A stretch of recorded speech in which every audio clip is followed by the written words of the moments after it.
देखिए ये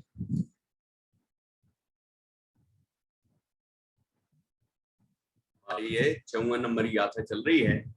इसमें थोड़ा सा 10 मिनट का लगभग और विषय स्पष्ट करने का मन है, इसलिए आपके साथ बुलाया है। इसमें देखिए यहाँ जो हमने ये 5 शब्द पढ़े, इनका क्या अर्थ है। ये 4 आराधनाओं की विशेषताएं बताएं। दर्शन, ज्ञान, चारित्र और तप का जो उद्योतन, ये 4 आराधनाएं कौन कौन सी होती हैं? दर्शन आराधना, ज्ञान आराधना, चारित्र आराधना और तप आराधना। ये 4 आराधनाएं हो गई, जिनकी महिमा हम आराधना पाठ में ही पढ़ते हैं। समाधिमण पाठ में भी बहुत सारे मुनिराजों के उदाहरण दिए हैं। और फिर अंत में आता है उन्होंने 4 आराधनाएं आराधी, है ना, और 4 आराधनाओं के बल पर उन्होंने ये उपसर्ग जीता। और हमारे कौन सा ऐसा कष्ट है, तो हम क्यों मोक्ष मार्ग में नहीं लगते, हम क्यों 4 आराधनाएं भाते। इस तरह से बहुत सुंदर चर्चा है। तो ये 4 आराधनाएं ये कहलाती हैं। अब ये क्या है, इनके संबंध में क्या करना? उद्योतन। उद्योतन मतलब 4 आराधनाओं को उज्जवल करना, ठीक है, उद्योतन करना, उज्जवल करना और अधिक निर्मल हुई 4 आराधनाएं, ऐसा कार्य हमें करना है पुरुषार्थ के बल से। और क्या करना? उद्योग करना, ये उसके लिए और विशिष्ट पुरुषार्थ करना कि जो भावनाएं हैं वो और अधिक निर्मल हो, ठीक है। और निर्वहन करना, उनका निर्वाह करना, अर्थात वो आगे भी बढ़ती रहें। जैसे हमने आराधना भावना तो शुरू कर दी, लेकिन बीच में नहीं छोड़ना है, वो निरंतर बढ़ाते रहें हम उन आराधनाओं को। और साधन, चौथा है साधन, कि वो उनको हम साधें, निरंतर उनकी साधना करें। और निस्सरण, निस्सरण अर्थात इस भाव से अगले भाव में भी ले जाए, है ना। ये भावनाएं जो आराधनाएं जो आराध रहे हैं, जब तक मोक्ष ना हो तब तक ये निरंतर हमारे साथ हमारे परिणामों में होना चाहिए। तो इन 5 पदों के द्वारा क्या बता दिया कि 4 आराधनाएं हमें निरंतर भानी है, निरंतर उनमें उत्साह लाना है, निरंतर उनमें उज्ज्वलता लानी है, निरंतर 4 आराधनाएं बढ़ती जाएं ऐसा प्रयत्न करना है। और इस भाव के साथ साथ अगले भाव तक भी वो जाएं, है ना, ऐसा भी प्रयत्न करना है। मतलब ये 4 आराधनाएं ही ऐसी हैं जो हमें मोक्ष पहुंचाएंगी, इसलिए इनको किसी भी तरह से छोड़ना नहीं है। तो यहाँ लिखा कि जो है उसे सत्पुरुषों ने आराधना कही है, ऐसी जो आराधनाएं हैं जिनके संबंध में यहाँ विशेषता बताई। इस आर्य छंद में कथित बहिरंग चतुर्वेद, ये 4 प्रकार की आराधना के बल से बहिरंग, ठीक है। और ये बहिरंग बता दी, यहाँ नीचे फुटनोट दिया है। बहिरंग मतलब बाह्य, ये बाह्य आराधनाएं, व्यवहार और निश्चय भी है। और देखिए, और सम्मतम सन्नाणम सच्चरितम ही सत्वो चेव, सम्मतम सन्नाणम सच्चारितम ही सत्वो चेव, चौरो चिट्ठदी आदे चिट्ठही आदे तम्मा आदाहु में शरणम। इस सम्मतम, इस सम्यक तो आराधना, सम्यक दर्शन, ठीक है, जो ऊपर कहीं वही नाम है। शरणाणम सम्यक ज्ञान, सच्चारित्रम सम्यक चारित्र, और सत तपो, सत सब में लगाया देखो, कि सच्चा तप, सम्यक तप, सम्यक दर्शन, सम्यक ज्ञान, सम्यक चारित्र और सम्यक तप, ये चौरो, ये 4 आराधनाएं कहाँ होती हैं? ये इसके परिणाम है। ये चारों आत्मा में निवास करते हैं। क्या लिखा? चौरो चौरो चिट्ठही आदे, ये चारों आत्मा में ही प्रवर्तन करती हैं, चेष्टा करती है, मतलब आत्मा की परिणति है ये। ठीक है, तो क्या करें इन चार आराधनाओं को प्रकट करने के लिए? चार की आराधना करें कि एक की आराधना करें? सुनना जरा ध्यान से। आराधनाएं चार हैं और ये चारों आराधनाएं एक की आराधना करने से प्रकट होती हैं। वो कौन है नित्या? एक आत्मा।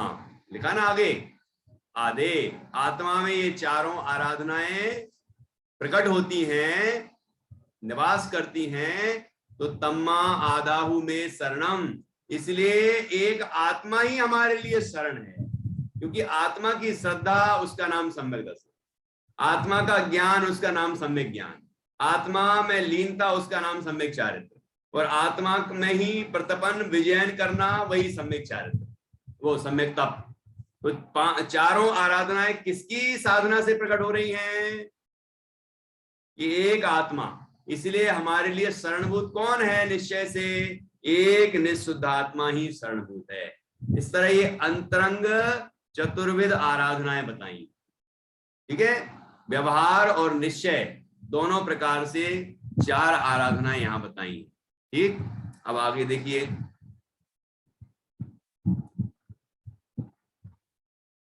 इस गाथा में कथित अंतरंग ऐसी निश्चय चतुर्विध आराधना के बल से बाह्य अभ्यंतर मोक्ष मार्ग, जिसका दूसरा नाम है, मतलब चार आराधनाओं का दूसरा नाम मोक्ष मार्ग है। निश्चय आराधनाओं का दूसरा नाम निश्चय मोक्ष मार्ग है, व्यवहार आराधनाओं का दूसरा नाम व्यवहार मोक्ष मार्ग है। ठीक है, अलग कुछ नहीं है। उसके द्वारा जो वीतराग चारित्र के अविनाभूत निज शुद्ध आत्मा को साधता है। वीतराग चारित्र का अविनाभूत कौन है? मतलब किसके बिना वीतराग चारित्र नहीं हो सकता? कि निःशुद्ध आत्मा की साधना के बिना वीतराग चारित्र नहीं हो सकता। ठीक है, तो ऐसे जो निःशुद्ध आत्मा को साधता है, वीतराग चारित्र रूप परिणमन करता है, तो उस समय किसको साध रहे हैं? कि निःशुद्ध आत्मा को साधता है, वही इन चार आराधनाओं से संपन्न होता है, वीतराग चारित्र से संपन्न होता है। ठीक है ना? तो ऐसे जो निःशुद्ध आत्मा को साधते हैं, भाता है, अर्थात भाता है वह साधु परमेष्ठी है, उसे ही मात्र सहज शुद्ध सदानंद की अनुभूति जिसका लक्षण है, ऐसा भाव नमस्कार। उसे ही ऐसे जो मुनिराज हैं, जो निश्चय और व्यवहार मोक्ष मार्ग को साधते हैं, जो निश्चय आराधना और व्यवहार आराधनाओं को साधते हैं, और दोनों की केंद्र बिंदु ऐसे दोनों तरह के मोक्ष मार्ग का जो जिसके साधने से प्रकट हो जाता है, ऐसे जो निःशुद्धात्मा को साधता है, ठीक है, निःशुद्धात्मा का ध्यान करता है, वो उन साधु परमेष्ठी को, उसे ही मात्र सहज शुद्ध सदानंद की अनुभूति जिसका लक्षण है, ऐसा भाव नमस्कार। वो उन मुनिराज को जो स्वयं शुद्धात्मा की साधना कर रहे हैं, उन मुनिराज को हमारा भाव नमस्कार क्या होगा? कि हम भी उनसे प्रेरणा लेके अपने स्वरूप की साधना करें, अपने आत्मा की श्रद्धा ज्ञान और उसमें लीनता करें, तो ये उनके लिए हमारा भाव नमस्कार। ऐसा नहीं करना पड़ेगा, हाथ नहीं जोड़ना पड़ेंगे, प्रणाम नहीं करना पड़ेगा, बल्कि हमारी परिणति आत्मा में नमी, ये ही उनको नमन है। ख्याल में आ रहा है कि नहीं? और नमो लोए सब साहुणम, ऐसा द्रव्य नमस्कार हो। जो हमने बोला, हमने जो हाथ जोड़े, जो प्रणाम किया, ये सब द्रव्य नमस्कार, और जो हमने भाव किए नमस्कार करने के, ये शुभ भाव, ये भी द्रव्य नमस्कार है ना? निश्चय से भाव नमस्कार तो निःशुद्धात्मा में नम जाना, अपने शुद्धात्म तत्व में लीन हो जाना, वही है। इस भांति उपरोक्त प्रकार से 5 गाथाओं द्वारा मध्यम प्रतिपादन से पंच परमेष्ठी का स्वरूप जानना, मतलब ना अति संक्षेप में, ना अति विस्तार से, मध्यम रूप में यहाँ स्वरूप बताया। अरुहा सिद्धायरिया उज्जाया साहु पंच परमेठी देवी चिट्ठही आदे तम्मा आदाहु में शरणम। यहाँ क्या कहा? अरुहा अरहंत, सिद्धा सिद्ध, आयर्य आचार्य, उज्जाया उपाध्याय, साहू साधु, ये पंच परमेष्टि हैं। देविहु चिट्ठही आदे, ये पांचों परमेष्टि किसमें लीन रहते हैं? ये किसकी शरण में रहते हैं? किसमें चेष्टा करते हैं? ये पांचों पर्याय हैं। ये पांचों पर्याय किसके आश्रय से प्रकट होती हैं? एक आत्मा से। आदे तो क्या निश्चय हुआ, क्या निर्णय हुआ कि तम्मा आदाहु में शरणम, इसलिए एक निशुद्धात्मा ही हमारे लिए शरण है। ये बात हमने यहाँ समझी। और इस गाथा में कहे अनुसार संक्षेप में पंच परमेष्टि का स्वरूप जानना, ठीक है। विस्तार से तो पंच परमेष्टि का स्वरूप के कथन अन्य ग्रंथों में किया है, वहां से जानना, ये बात यहाँ बताई। तो दोनों गाथाओं में क्या अंतर है कि एक में चार आराधनाएं बता के, और वो चार आराधनाएं आत्मा के आश्रय से प्रकट होती हैं ये कह के आत्मा की शरण कर लेने की प्रेरणा दी। दूसरी गाथा में पांच परमेष्टि, वो पर्याय है ना, पंच परमेष्टि भी तो पर्याय है आत्मा की, ये पांचों अवस्थाएं हैं, ठीक है। ये पांचों अरुहा अरहंत सिद्धाचार्य पाठक साधु है परमेष्टिपण, सब आत्मा की अवस्थाएं, आत्मा ही है सर। ये अष्टपाद में का पद्यानुवाद है।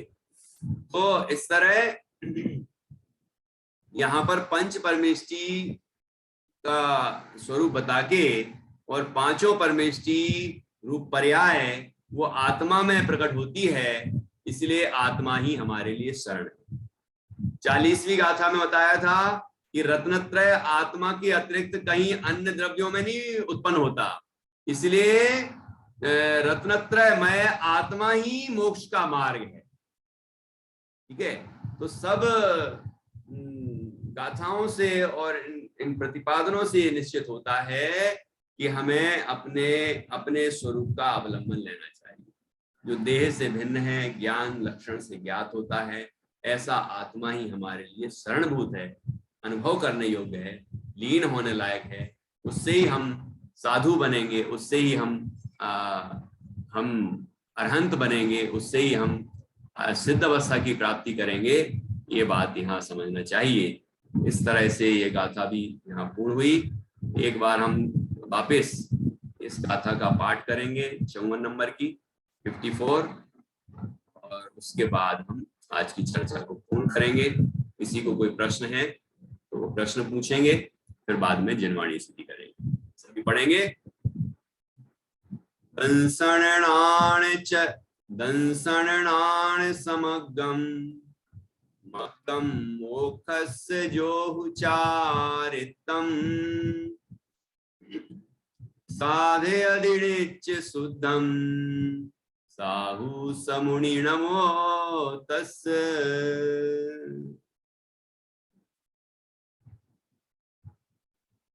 इसको प्रश्न है, पूछ सकते हैं।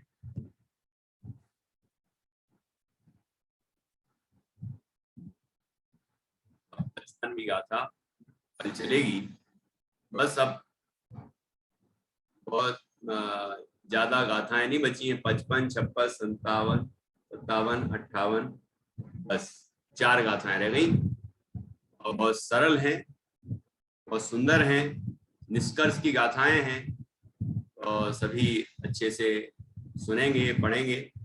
हाँ जी, दीपा जी क्या पूछना है? भैया जी, एक तो ये 52वीं गाथा थोड़ी संक्षेप में समझा दीजिए कि आचार परमेष्टि का स्वरूप। अच्छा। और भैया जी, जैसे जो साधु परमेष्टि है, सबसे पहले साधु परमेष्टि तो होना ही होता है सबको, उसके बाद वो आचार बन सकते हैं।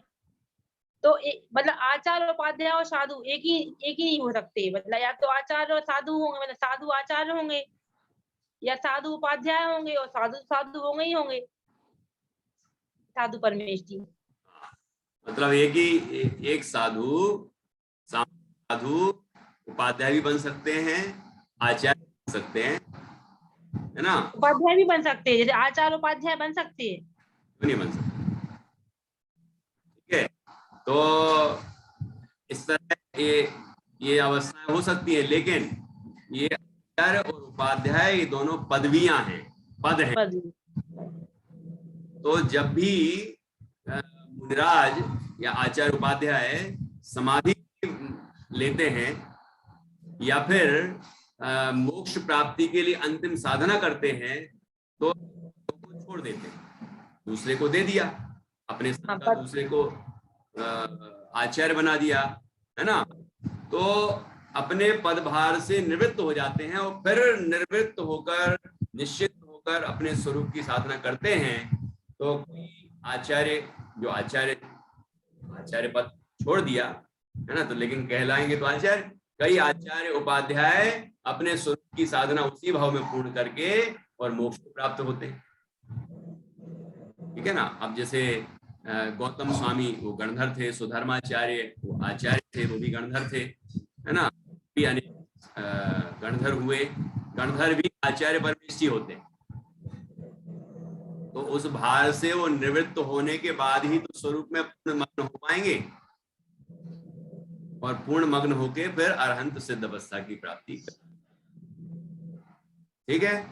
और सामान्य रूप से तीनों ही साधु हैं। सामान्य रूप जो स्वरूप है साधु का वो तो तीनों में ही पाया जाता है, बस आचार्य की कुछ विशेषताएं हैं, उपाध्याय की कुछ विशेषताएं हैं, तो वो वो उस पद को प्राप्त होते हैं। साधु का जो अपन ने अभी पढ़ा है आज, साधु परमेष्ठी का स्वरूप, वो तो आचार्य परमेष्ठी में भी होता है और उपाध्याय परमेष्ठी के होता है, वो तो सब में है ही, पर कुछ विशेष गुण में होते हैं, है ना। आचार्य परमेष्ठी कुछ विशेष और आ जाते हैं और उपाध्याय की कुछ। जैसे 28 मूल गुण तो तीनों में पाए जाते हैं, आचार्य उपाध्याय साधु में। आचार्य के 36 गुण अलग से होते हैं, 25 गुण अलग होते हैं, तो वो 28 के साथ में ये हैं। नहीं, 28 के साथ ऐड करके 36 कर देते हैं, मतलब 28 में 8 और जोड़ देंगे कि 36 अलग से होते हैं। ऐसे नहीं जोड़ते, आप पढ़ना। 28 में नहीं जोड़ते, 28 तो सामान्य है, सामान्य होते ही हो, ये 36 अलग होते हैं। 36 अलग हैं, यहाँ 25 अलग हैं। अच्छा, उपाध्याय के 25 अलग हैं। अच्छा। तो वो 28 तो सामान्य है तीनों में, है ना। तो इस तरह से तीनों परमेष्ठी का स्वरूप है। और साधु मतलब विशेष हो गए ना, यद्यपि आचार्य विशेष हैं, उपाध्याय विशेष हैं। आचार्य उपाध्याय को भी अपना पद छोड़कर और सामान्य साधु होना होता है, तब निश्चिंत होकर अपने स्वरूप की साधना करते हैं और मोक्ष की प्राप्ति करते हैं। बाधक है, साधु को कोई बाधा नहीं है, साधु है ना, वो तो अपनी साधना करें और मोक्ष। तो इस तरह यहाँ पर हमने समझा। अब 52 नंबर की गाथा आप बोल रही, एक बार सर बता दूं, आप नहीं आया? ये लेट जुड़ी थी ना, समझ में नहीं आया था कुछ ज्यादा। तो आपके पास ग्रंथ है? हमें छोटी बुक है हमारे पास, तो ये बस सामान्य मतलब गाथा है और सामान्य अर्थ है तो है ना, गाथा है ना, तो निकालिए। कंसणाण पहाणे और ज्ञान है प्रधान, जिसके वीर्य चारित्र वर तब आ रहे हैं ना, तब कि वीर्य चारित्र और तप, ये कितने हो गए? दर्शन, ज्ञान, चारित्र, तप और वीर्य, 5 हो गए ना, 5। आयारे आचार तो पंचाचार, 5 का जो आचरण करते हैं पंचाचार कहलाता है ना। पंचाचार सुने आपने? जैसे वो आराधनाएं थी, 4 आराधनाओं में एक और जोड़ दो, वीर्य। वीर का मतलब आचार शब्द से आएगा। भैया जी वीर का क्या अर्थ है? हाँ, वीर का क्या अर्थ है? वीर अर्थात शक्ति, शक्ति है ना, वही आत्मा में अनंत वीर की शक्ति है वो। अनंत बल बोलते ना, अनंत बल प्रकट बल। होता है। तो अनंत अवस्था में प्रकट हो जाता है, पूरा का अंश प्रकट है, ये भी तो प्रकट होता है। राज के सम्यक हो जाता है, वो सम्यक होता है वो। तो दर्शनाचार, ज्ञानाचार, चारित्राचार, तपाचार और वीर्याचार, ये हो गए 5 आचार। आचार में अपम परम च जुंजई, जो जोड़ते हैं, मतलब स्वयं इन पंचाचारों का पालन करते हैं, और पर को भी जोड़ते हैं, मतलब पर अर्थात जो शिष्य हैं उनके शिष्यों को भी पंचाचार का पालन करवाते हैं। वो है आचार्य परमेष्टि हैं झेयो, और ऐसे जो मुनिराज हैं, आचार्य मुनिराज, उनको झेयो मतलब उनका ध्यान करो चाहिए। देखो यहाँ भी आचार्य मुनिराज आया, आचार्य मुनिराज है ना, और उपाध्याय भी मुनिराज हैं, तीनों हैं। बस वो आचार्य, उनकी विशेषता है कि वो पंचाचार का पालन करते हैं, अपने शिष्यों को भी करवाते हैं। उपाध्याय परमेष्ठी हैं तो वो अपनी साधना तो करते ही हैं, साथ में शास्त्रों के भी विशेष ज्ञाता हैं, और वो स्वयं भी पढ़ते हैं और अपने संघ के अन्य मुनिराजों को भी पढ़ाते हैं। ये उनकी अपनी विशेषता हो गई। तीनों परमेष्ठी का अलग अलग स्वरूप है, और सामान्य रूप से तीनों मुनिराज हैं, साधु हैं, सामान्य स्वरूप एक साथ। आया ख्याल में? पंचाचार आचार्य परमेष्ठी वाली गाथा का, ठीक है। स्वयं पालन करते हैं, अपने शिष्यों से कराते हैं, वे परमेष्ठी होते हैं, ठीक है ना। उन आचार्य परमेष्ठी, आचार्य मुनिराज का ध्यान करना चाहिए। ठीक, आचार्य परमेष्ठी उपाध्याय भी हो सकते हैं, मतलब आचार्य परमेष्ठी भी है तो, और उपाध्याय भी हो सकते हैं वो, और साधु परमेष्ठी तो होते ही है। आचार्य परमेष्ठी उपाध्याय हो सकते हैं ऐसा नहीं कहा मैंने, आचार्य अलग होते हैं, उपाध्याय अलग होते हैं। ठीक, मतलब दो बड़ी पद पद भी है, तो बड़ी पद भी छोड़ के छोटी पद भी थोड़ी आएगी। दो पद ग्रहण नहीं कर सकते ना, जैसे एक ही, यहाँ एक ही मुनिराज, एक ही के 2 पद थोड़ी होंगे, जो आचार्य वो उपाध्याय नहीं, जो उपाध्याय वो आचार्य नहीं, ठीक है ना। चलिए, अब यहाँ नित्या ने क्या कुछ पूछना है क्या? नित्या मैत्री,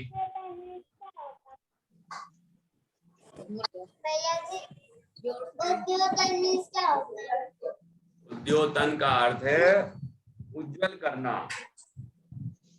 भगवती आराधना है आपके पास, होगी, भगवती आराधना ग्रंथ है आचार्य शिवार्य का, है ना। उसकी दूसरी गाथा है ये, दूसरी गाथा का अर्थ विस्तार से देखना, पांचों शब्दों का विस्तार से अर्थ बताया है। तो अभी तो बता ही दिया आपको, और डिटेल में जानना है तो वहां से जान सकते हैं। उज्ज्वल करना मतलब इन 4 आराधनाओं को और अधिक उज्जवल करना, प्रकाशित करना, और अधिक निर्मल करना। पहला जो उद्योतन शब्द बोला ना, उसका अर्थ। ठीक है नित्या, चलिए जिनवाणी स्तुति करें।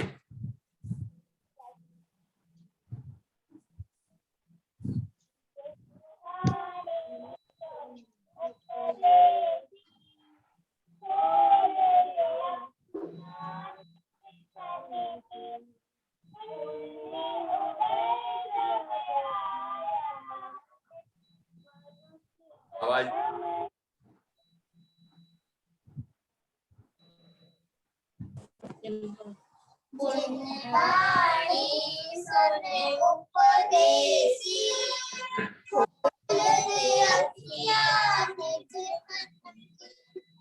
पुण्य उदय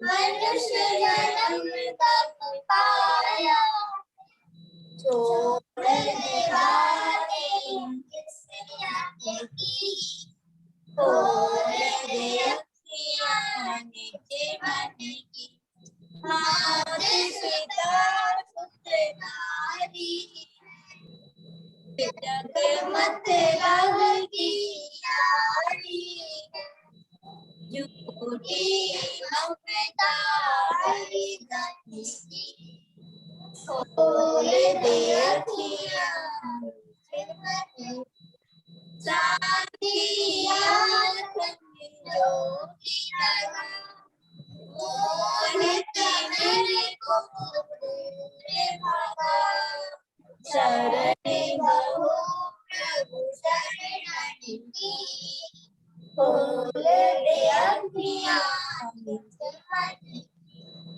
जिन्हें वाणी सुने उपदेशी, खोल दे अखियाँ नीचे मन। वरदासनाम निर्माणी माता की जय। महान जिन धर्म की जय। सभी 9 बार नमो का मंत्र के माध्यम से मंच पर बेष्टि का ध्यान करें।